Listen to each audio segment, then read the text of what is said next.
We all have that one website. Maybe it's a vendor dashboard, maybe it's a legacy analytics portal, or a financial tool that you check every single morning. You log in, you click the same three buttons, look at one number, and you move on. It's manual, it's repetitive, and it completely breaks your flow. You wish you had an agent that could do this just for you. You want to wake up, you want to open Slack, get all the data that you wanted, and move on.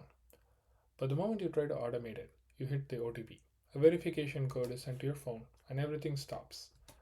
Now, today, I'll show you how to work around this so that your automation can work as expected and not break, especially the moment when you need it.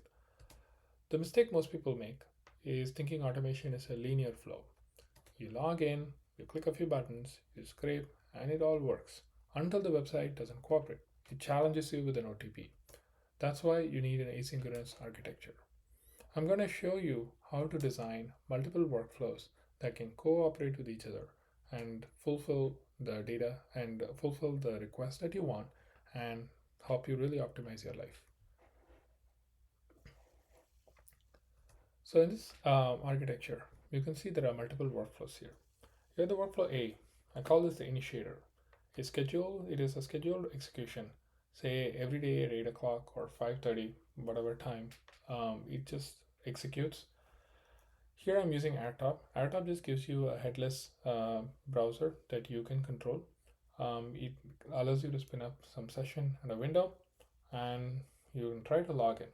If you are challenged with an OTP, then you simply persist the session information onto the local database. Since I'm using n8n here, n8n is a workflow manager and it comes with a built-in database that you can use to store the session related information. But if the OTP challenge doesn't happen, great. You go about scraping the data that you need. We'll talk about this common workflow that we have at the bottom. Let's talk about the next workflow where there is an OTP. So since it's persisted in the database, the session related information, then the next step is to get the actual code. How do you do that? If you're using an iOS allows you to configure a shortcut that allows you to call another webhook with the contents of the message when you receive them. You don't need to see the message, it'll do the work for you. So in the workflow B, you need to configure that endpoint that can receive the code and it can extract the code from the text message. It will then have to look up the state, which is the browser session information, and try to resurrect that state, meaning connect to the browser session that was active, and it will reattach itself. Now that it has the code and the browser session, all it needs to do is put the OTP in the browser and then start the scrape logic. Now we can talk about the third workflow, which is a common workflow between the first two workflows. You need to scrape the data once you enter into the website.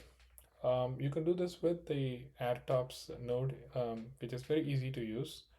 And you just say stuff like, just scrape all the data on this page and give me a summary in a text message. You can use your favorite LLM like ChatGPT or Claude. And then what you would do is send yourself a summary, a Slack message. That's also another easy to configure node in n8n. And finally, you don't forget to close or kill the session because long acting browser session can really cost you a lot of money. So you want to kill the session as soon as you're got the data that you need and also terminate the whole workflow.